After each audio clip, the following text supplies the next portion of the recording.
Kumuha naman tayo ng update sa lagay ng botohan sa Bais Negros Oriental mula kay Ian Cruz. Ian. Yes, Hawi, sa ngayon ay mas tuloy-tuloy yung nagaganap na botohan dito. Hawi, kanina ay talagang napakarami ng tao dito sa aking likuran at ngayon ay naiibsa na yan dahil kumpara kanina, Hawi, ay nagkaroon nga ng aberya yung 8 sa siyam na automated counting machine o ACM, pero ngayon ay nagawa na ng paraan yun at tuloy-tuloy na yung pagboto ng ating mga kababayan dito. Sa kabilayan, Hawi, ng napakainit na panahon, umaabot sa 33 degrees Celsius yung temperatura ngayon, pero yung damang init o yung heat index ay below 40 degrees Celsius, kaya naman talagang nagtsatsaga ang ating mga kababayan na pumunta dito sa mga polling centers para nga sila ay makaboto ng mga krusonada nilang mga kandidato at sa tingin nila ay magiging susi para mabago ang sitwasyon ng ating bayan. Hawi, kanina yung mga naantalang ACM ang sinasabi sa atin ng technical support, kadalasan ay either may mga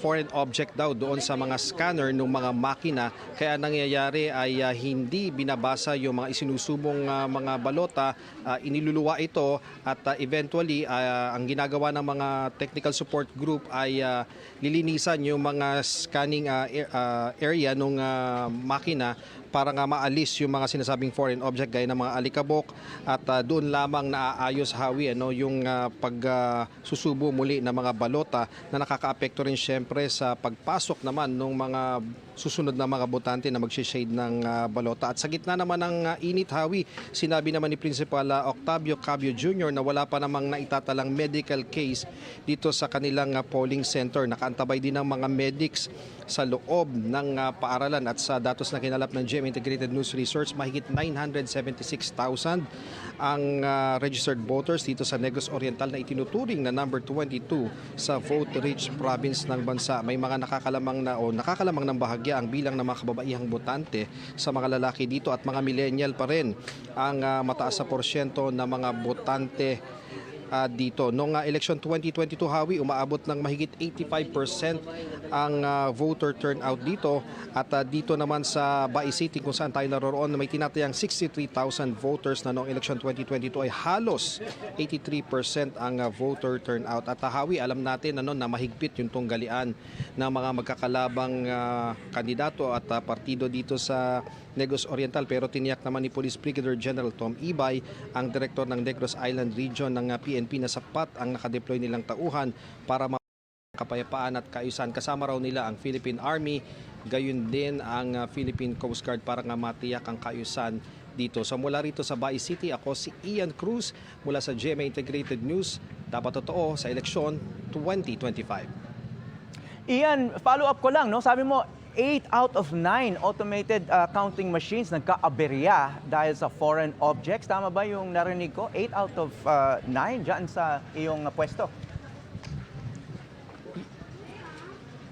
Yes, Hawi. Actually, Hawi, yung isang ACM nga dito, 5 times siyang nagkaroon ng aberya. So, ganun lagi ang nangyayari, Hawi, pag ang tansya nila pag about 1 hour or more na yung ginagamit yung ACM. So, doon na nakikita at na-experience yung aberya, na hindi na nga binabasa yung pinapasok na balota, iluluwa ito. And then, ang ginagawa naman na nila ngayon, Hawi, dahil nga for several times na na-experience yun, ay nililinisan yung scanner ng ACM at pag naayos ng malinis ito, muli na lang bubuksan yung ACM and then eventually babalik na ulit sa normal. So ganun na lang, Hawi, yung ginagawa nila dito mula kaninang umaga at ito nga, Hawi, kanina punong-puno talaga itong area na ito dahil nga natenga lahat ng mga boboto dahil nga halos magkakasunod na nagkaaberya yung mga ACM, pero mabuti nga ngayon, Hawi, parang alam na at kabisado na nitong mga electoral board members at nung kanilang chairman yung gagawin, kaya kahit wala yung technical support group ay alam na nila yung gagawin nila. So Ian, linawin ko lang, sabi mo nagkaka-aberya dahil sa foreign objects na sumasama doon sa balota pag pinapasok doon sa machine, So, pero sinabi mo kadalasan itong foreign objects ay alikabok lamang. Parang napaka-sensitive naman itong mga machines na to na alikabok lang magkaka-aberya at kailangan pang ayusin ng mga technical na staff dyan?